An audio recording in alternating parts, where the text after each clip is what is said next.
It's not a specific trait to a parent of an autistic child to worry about your child's future. A successful life, what does that look like for a child? You know, a successful life might mean not living out of home, but it might mean there are other things that fulfill them in their life and make them happy. Is a relationship what they want, or is that something that their parents want for them? Like there's so much more to that conversation. Hello and welcome to Separate Bathrooms. We would like to acknowledge the Gadigal People of the Eora Nation, the traditional custodians of this land, and pay our respects to elders, both past and present. My name's Brahe-Daddo, and this is my wife, Elle. That's me. How are you, sweetheart? I'm good. How are you doing? Well, look, I'm okay. It's a weird thing. I was dealing with man flu last week, and man flu is a real thing. And I thought, what? What? I thought I kicked it to the curb. No, you See you later. It's in the rear vision mirror, like a whole bunch of dust. But evidently that dust has not quite settled. And there's something going around. Like at my school, there's a bunch of kids, bunch of teachers going down with these weird little virusy things. So, yeah, I don't know if it's the beginning of now Armageddon. It's the beginning of Armageddon. I'm getting out of here if that's the case. Yeah, it's like Last of Us who's finally here in real life. No, we don't want to go to Last of Us. No, look, I just think it's a really good opportunity to rest and take some time out, because everyone... How do you do that? Look, I don't know, but I just get... Someone goes, what are you up to? And I'm like, I'm so busy. But it's busy doing... Really? Am I busy? What am I doing? And it's like, okay, it's just a moment to sit still. Maybe it's time to learn to meditate. I keep hearing about the benefits of meditation, and, I did it years and years ago, different sorts of meditation, TM and chanting and all sorts of different things. But I think I'm going to dive back in again, and so I can just get, maybe 10, 15 minutes morning and night and have a way to do it. Yeah. Remember we used to do it with Deepak Chopra on that app with... 21 days. And that's right. And then that all got messed up on their app or something. I don't know. But I used to fall asleep after about 5 minutes. But I think that was beneficial anyway. Yeah, I think that's okay. It's still a rest. Yeah.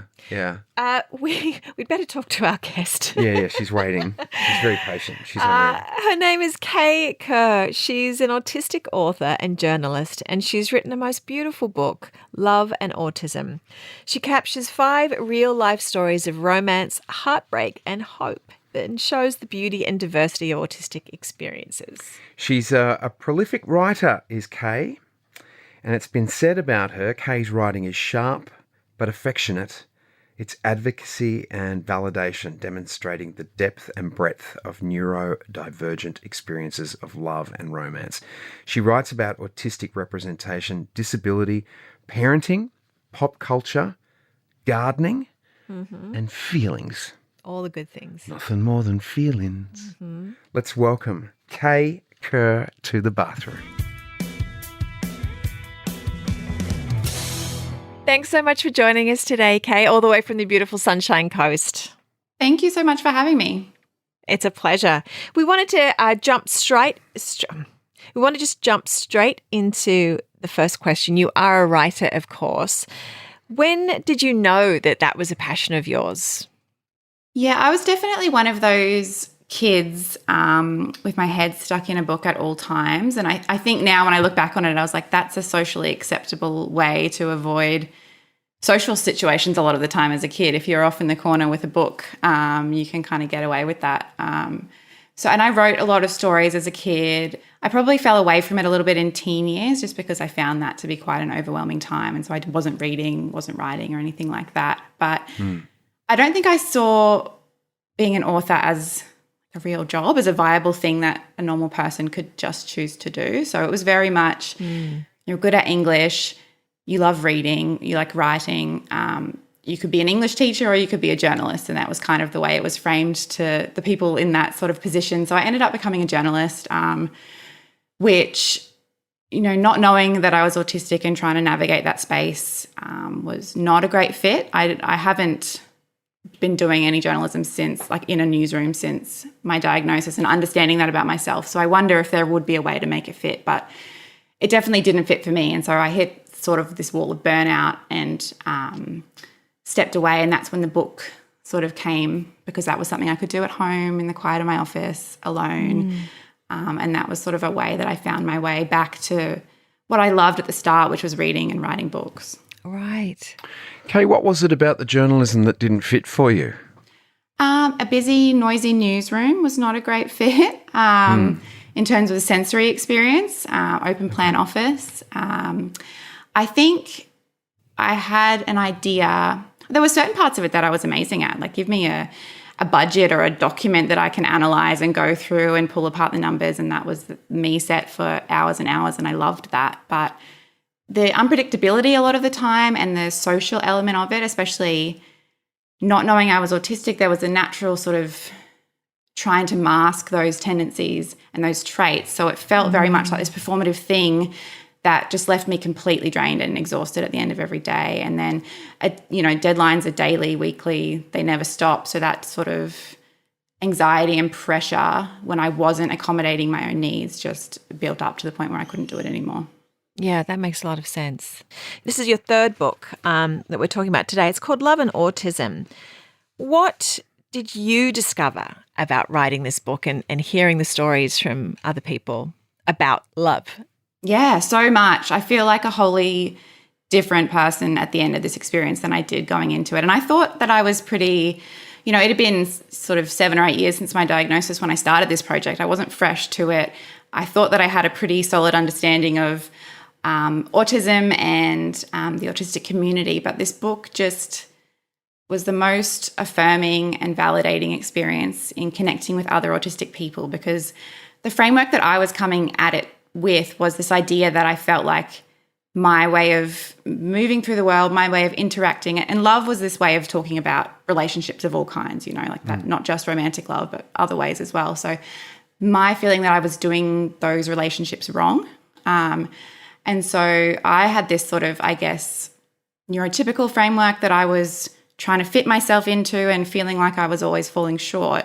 Whereas connecting with other autistic people, talking about their lives, talking, from childhood all the way through to adulthood. So we covered all the tricky topics along the way. And I guess having that realization that the things that I found hard were not necessarily a me problem. It's experiences that are shared, and there's a whole community of people who are going to understand on some level, whether or not they've experienced those exact same things. There's a level of understanding around, whether it's the sensory experience or the social experience or processing those sides of things. So I think each person that I interviewed taught me so much individually, and then the experience as a whole has just, and it's reinvigorated my love of journalism and nonfiction writing as well, because I can see that there's a way of doing it as an authentically autistic person, and there are accommodations that I can ask for, and there are ways to do it that aren't going to leave me feeling so sort of burnt out and exhausted. Yeah, because I can only imagine that, all those places that you must have been left feeling or confused about or maybe lonely about, and here you are with a whole likewise stories. That's how I felt. Or I love that. I love that. That's what storytelling does for us. It brings us closer and it normalizes our experience when we think that we've been on an island all this time, and yet here we are going, oh my God, you felt like that too? It's such a relief to read that. So I can only imagine that this book is also going to feel like that for a lot of people as well. I hope so too. And not, obviously not just autistic readers as well. I feel like there's so much in those shared experiences. And that's why love felt like this really interesting, nuanced way in, because everybody has those experiences of love and those experiences where it hasn't worked out quite right, or those awkward first encounters, or, family connections. There was so much there. And it was looking at it through this sort of lens. So much of what is talked about and written about autism is through this deficit lens of how autistic people are not up to this level when non-autistic people are. And so it's all about this deficit, whereas this felt like I was coming at it from a place of abundance and what autistic people bring to their relationships in their lives. Oh, What beautiful. what do you say to people that do have that attitude, that do come from a deficit perspective?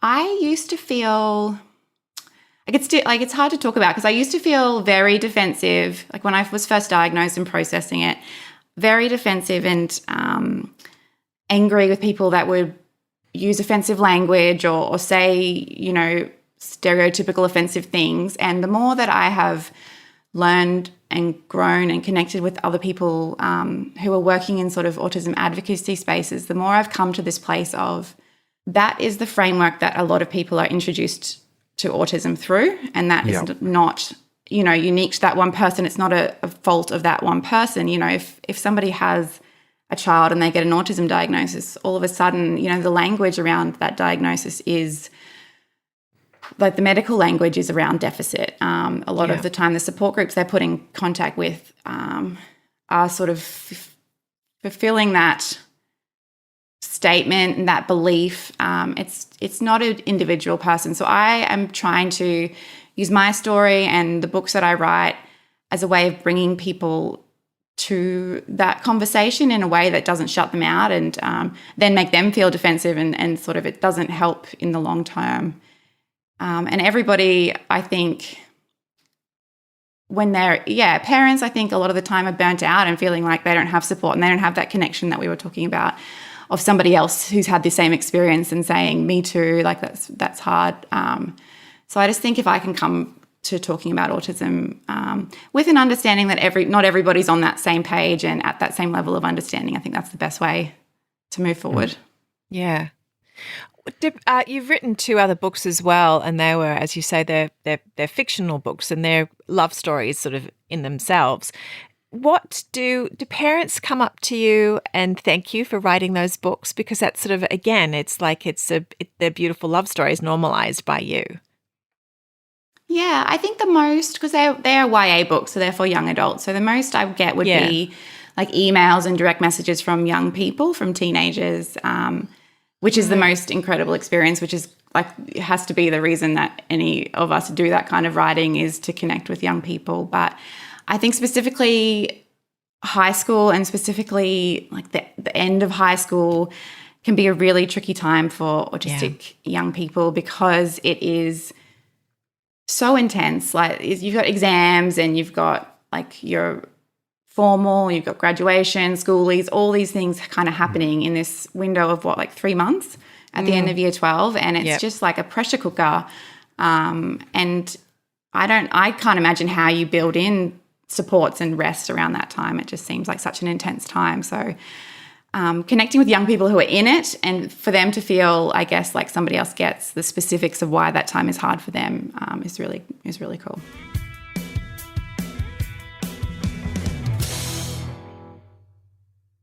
So you're talking to the young people. Young people have old people around them being parents. And if the young person who's going through puberty and going through this massive changes that happens to all of us in our teens, how do you talk to the parents? What sort of things can they do, to help their adolescent child? Yeah, I've met so many parents doing incredible advocacy work on behalf of their kids. And that teen years is kind of that point where parental advocacy starts to make way for self-advocacy and young people are starting to sort of try that out and speak up for their needs, but definitely still needing that parental support. So I think knowledge is power, information is power. The more information that young people can be armed with, the better sort of shape they are to heading into those situations. I think, there's even still some dialogue for some parents around whether or not they tell their child that they're autistic and what that means and whether they want to give them that. So I just think, the more information they can have, especially around things like puberty, like you said, there's specific hormonal experiences of being autistic that can heighten your autistic tendencies at that time and make the things that are already hard for you harder. So I think just the more education and the more that you can show or help young people build in rest and downtime, because when you're that age, you don't necessarily want to have rest or slow down or, you know, not see your friends at all times that you're not at school. Like I definitely still fight those, you know, what I need versus what I want as a 35-year-old. So I know that when you're 16, 17, pushing through can feel like it's fine, but it's just that cumulative effect of pushing through and not having those sort of rest periods. So I think, the more information parents have themselves, the more they can impart and share with kids, and I guess treating their autistic traits and needs as valid rather than as inconveniences or things that they're doing to upset you or to make things difficult. Because as hard as it is on a parent, like feeling that those experiences as an autistic person is just, it's so much more. So I guess just, all the things, love and support, all the things that of course, kids need from their parents. Yeah. And I would imagine, I mean, I know my nephew is autistic, and I remember my sister and, you know, her husband saying to us as a family, oh, yeah, you know, he'll probably won't live on his own, or, you know, he may never get married. And I just, you know, I guess you must hear that as well, like this fear that perhaps come up for parents of autistic children that like they'll never find love, and yet they are perfectly capable of finding love, correct? Yeah, and I think so much of that, like it's not a specific trait to a parent of an autistic child to worry about your child's future. That's universal for us as parents.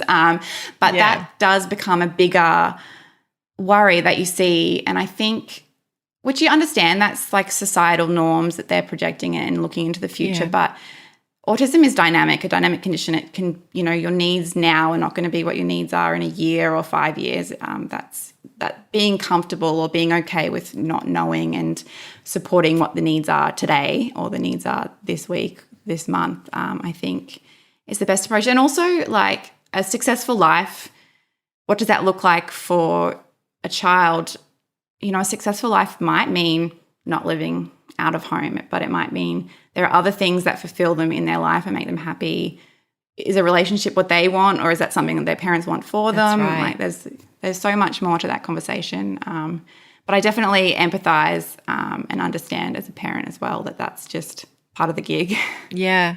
Well, to me, it's like you were saying, you know, that if they're being spoken to in the deficit from the get-go, then of course that's going to feel like it's a negative. And I love that you're just saying it's a difference. It's not a negative. In fact, you're talking about the positives, which I think is what we all need to understand and hear, you know, as a family and as parents and just as humans, you know, that we change our dialogue around that.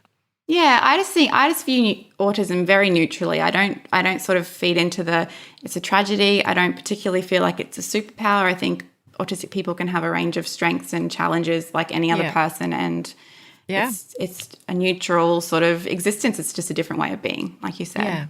Yeah. I'm on the fence, Kate, with technology. I love it. I use it. I'm on my phone way too much. But it is helpful, and I understand that. I also see the damage that it's doing with the amount of time that our kids are on it. And I've got to be honest, though, it's a perceived damage I'm thinking of, because I don't know, you know, I can't put a number on it, or, you know, make it quantifiable as to what the damage that the screens are doing. Do you feel for neurodivergent people that dating apps, do they help or do they hinder, or is it, you know, up for debate?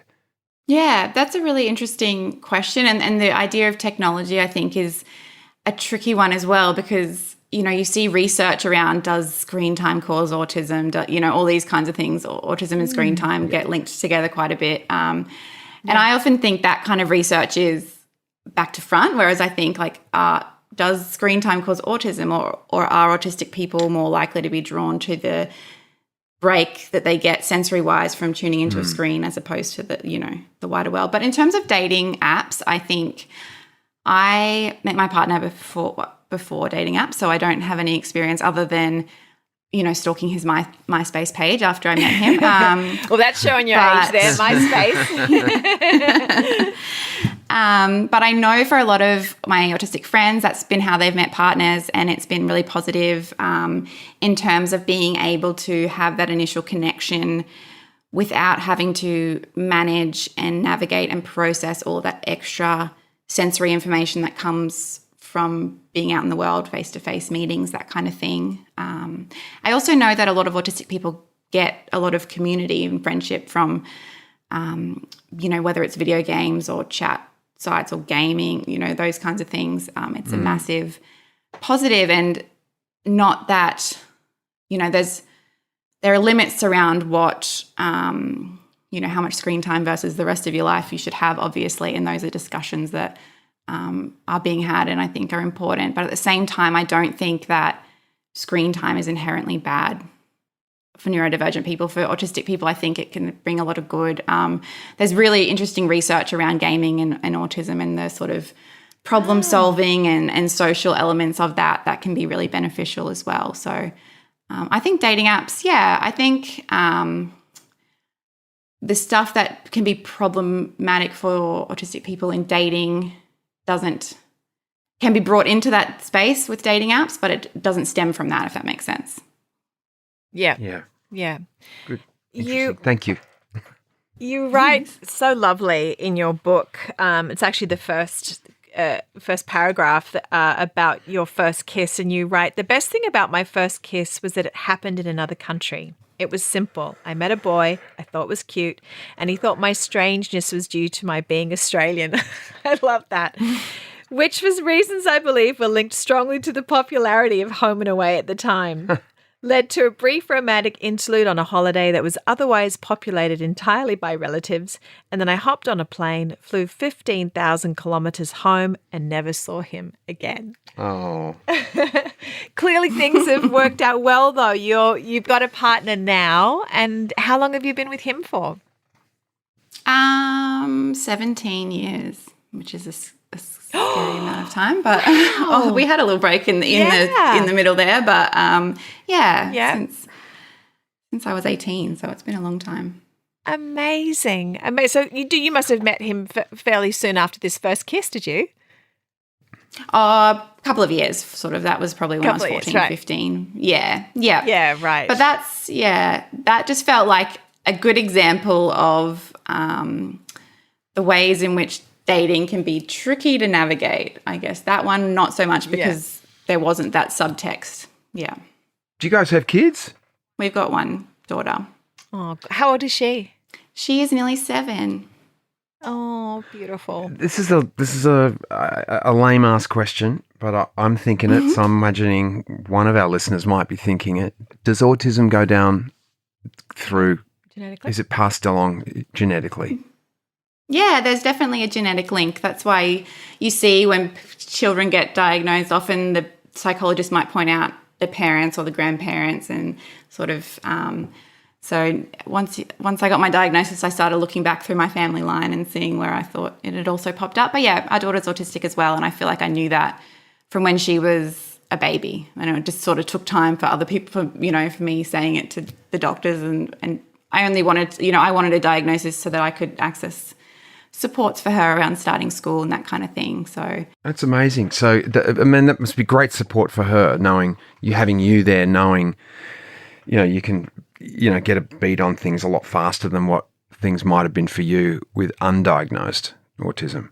Yeah, and my sort of goal with her is to bring her into that level of self-understanding in a really affirming way. So she's got autistic friends, she's got autistic cousins, she's got other autistic relatives. She views it as this really positive thing, like, all her favorite people are autistic is kind of the way she talks about it. And so I hope that, in terms of knowing, what support she needs and being able to self-advocate and say, no, I need a rest, or no, I need this is too loud. She's not pushing that all down internally like I did as a kid, because I didn't know and understand. I just knew that I was different and different was wrong. So I'm hoping that by the time she's an adult, she's able to move through the world and advocate for herself and carve out a life that works for her rather than against her. Yeah. We had Clem Bastow on the podcast as well, talking about her late diagnosis as well. Fabulous lady. I think you know her as well, right? I Clem? do, yeah. Clem's amazing. Yeah. She, she also talked about, that autism so many girls have slipped through the cracks when they're younger because they're not being diagnosed. Do you feel like that's changed now? Are we able to see that more clearly in our girls? It's still so case by case, which is, I definitely think more girls are getting picked up, and I definitely think that the more that autism is talked about, whether it's, in spaces like this on podcasts or whether it's on TV, books, like in the media, the more it's widely understood. I think people, there's professional development for teachers and psychologists, and I feel like the work is being done. Maybe it can feel like the change isn't happening quick enough. But for girls, I think a lot of the time their autistic presentations either fit into the social norm. So what I was saying around, books and reading and taking myself out of social situations by reading, nobody's going to look at a little girl who's got her head stuck in a book and necessarily think that's a problem. And also the behavioural traits are not, for me, were not necessarily these big outward expressions, so meltdowns and things like that.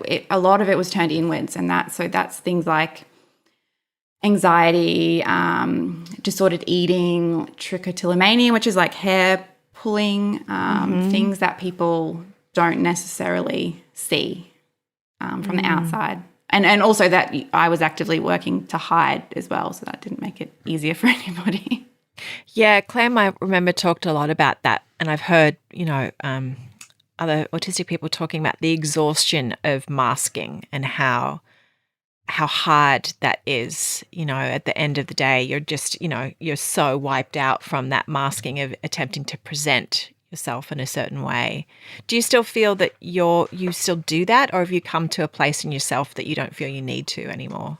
I default to masking, definitely, but I'm actively trying, because it's not like a conscious choice you're making, like I'm going to mask. Sure. The word, even calling it masking, sounds like it's a conscious choice, like a mask you put on, but it's more like an inherent survival mechanism. So when I notice it within myself, like even things like in interviews, I will keep my body really, really still because, a lot of movement sometimes can, interrupt with the microphone and things like that. So I'll catch myself, but then keeping myself really still when my body needs to move over long periods of time means that I've had problems with things like tension pain, like I've, getting really intense, jaw pain, neck pain, migraines, things like that. Like it has a long-term flow-on effect. So I think the older you get, the less able you are to mask, whether or not you want to. So it's more about trying to actively not do those things so that your health and your well-being is better in the long term.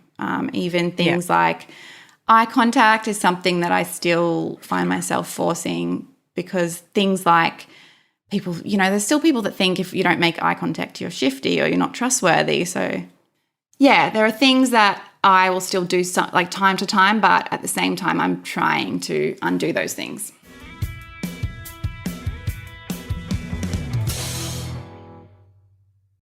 Where do you sit with the reality shows, like the Love on the Spectrum? How does that sit with you? Are you okay with those kind of shows? I have watched them because I love, seeing autistic people on your screen is rare, and seeing real autistic people in their real lives to me was really exciting. There were elements to the first season of Love on the Spectrum that I think could have been done differently, and I think they took that feedback on board doing the second season. But I don't know. I think there's like it's a nuanced and sort of complicated conversation around autistic representation, and I think we're coming a long way in terms of what is accepted and what is acceptable. And I love to see that the autistic community is sort of leading the charge in calling out stuff that isn't okay as well, like representation that just doesn't cut it anymore. And then we get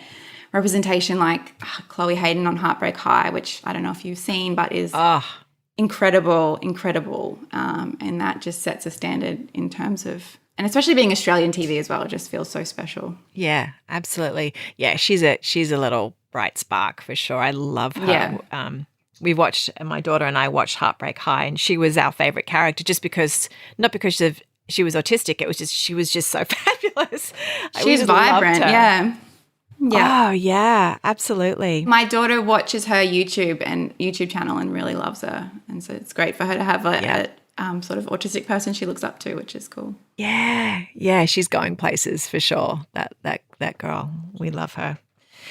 You write in an article, when I started digging deeper, I accidentally hit trauma, the kind of stuff that isn't likely to pop up in The Holiday, it's a movie, or To All the Boys I've Loved Before, one of my daughter's favorite films, like a giant boulder of basalt hidden below beautifully maintained turf in exactly the place I wanted to plant a tree. I had paid zero mind until it posed a problem. Firstly, you're such a beautiful writer. That's such a beautiful visual. Thank you. Can you just unpack that a little bit more? Like, what did you mean by all of that? Yeah, so I guess in writing about love and romance led to me reading a lot about autistic people and research around things like relationships. And it's not, you don't have to, I guess, to use the digging metaphor, you don't have to dig too far to find some pretty horrific statistics around things like autistic girls' chances of being sexually assaulted is really, really high, 3 times, I think, what it is for non-autistic people.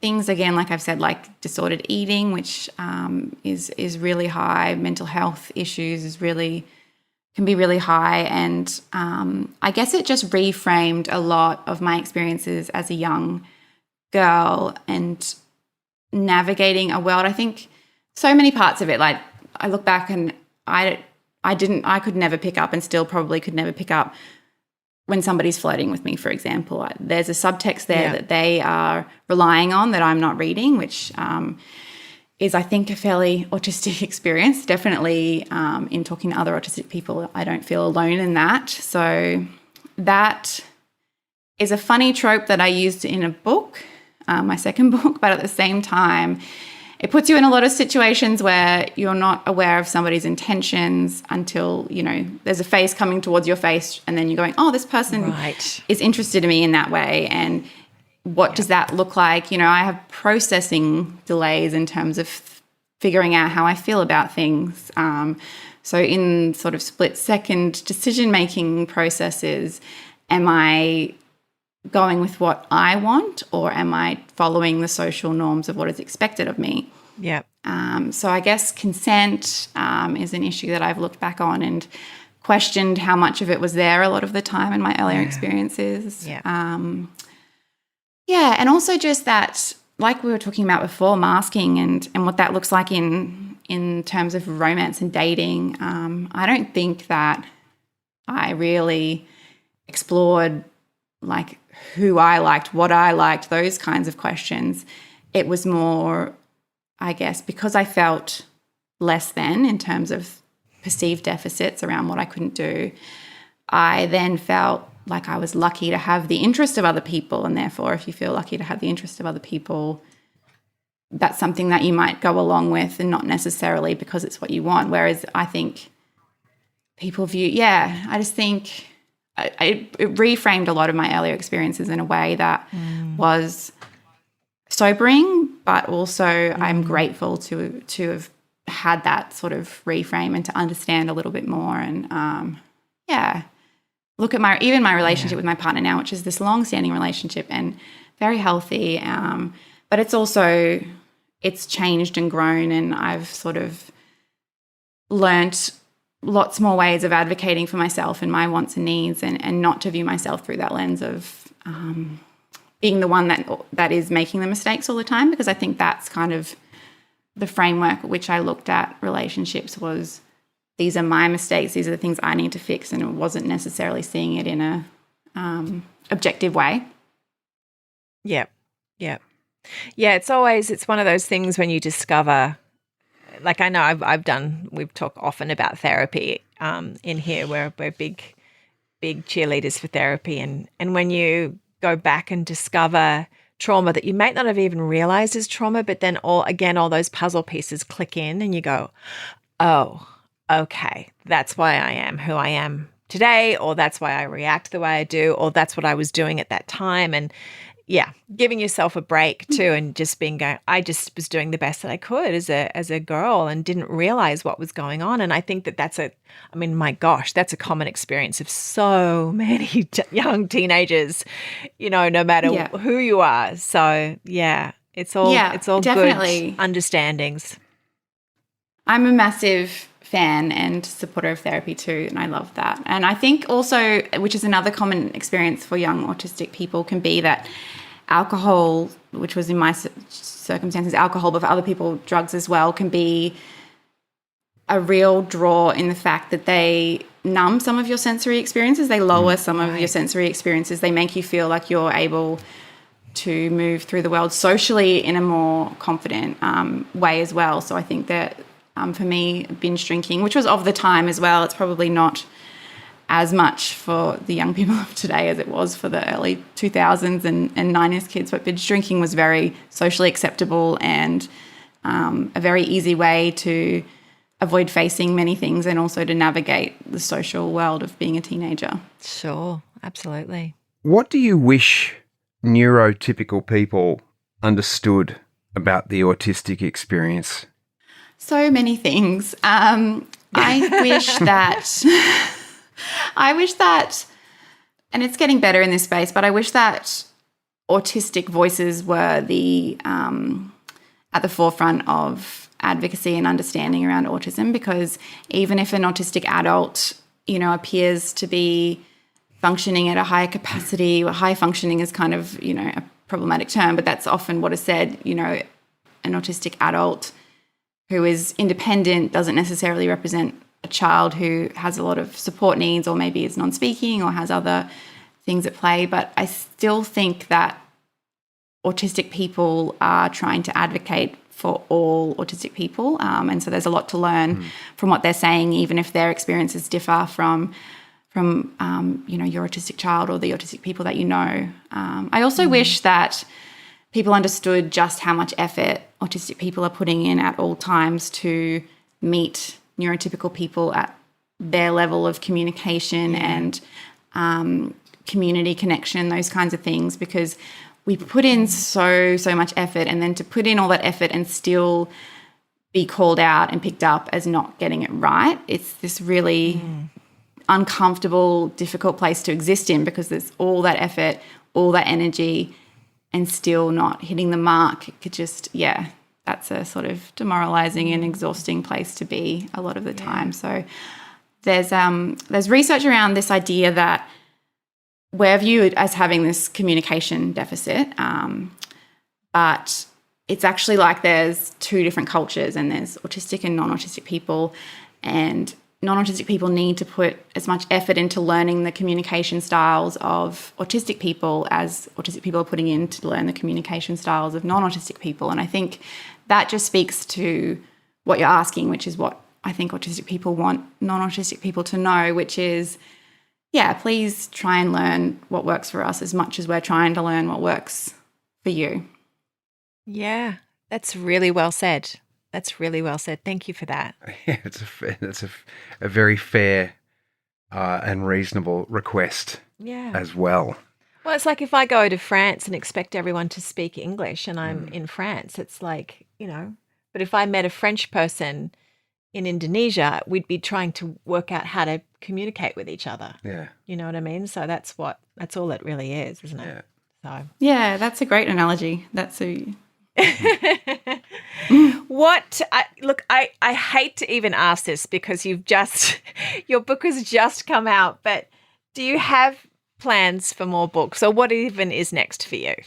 Yeah, so I'm sort of in that space of my ambitions and my needs being at odds a lot of the time. So I'm trying to build in some rest after this book comes out, some purposeful rest, because I haven't been great at that. And especially having 3 books back to back and over COVID. So because you can't, there wasn't those in-person events when my first book came out, you sort of felt like you had to make up for that by doing so much more. And then after my first book came out, I really didn't want to only have one book. So I pushed through really hard to have the second book. And then the way that this book came about was a publisher approaching me, which felt like was meant to be, and it was a really exciting project. But I have definitely got more ideas I'd love to write more nonfiction. I'd love to write more YA for young people, and I'd love to write adult fiction as well. But my goal towards the end of this year is to build in some rest. And also just because parenting and advocating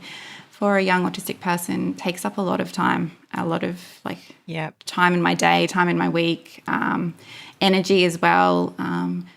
And yeah, that's sort of where we've hit school age now, and it's this whole new world of challenges and spaces to advocate in, and that's also a massive priority for me. Yeah, I hear that. I totally hear that. Can I just ask you one question, just on the creative process as you're writing your book?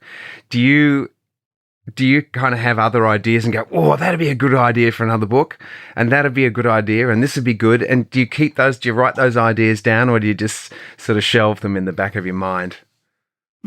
I definitely write them down because I don't trust my memory to hold on to them. But I think it's always when it's the trickiest parts, something that you're struggling with in the project, that's when the new idea comes, because then it's this shiny new idea that's trying to entice you away from the tricky thing. That's good.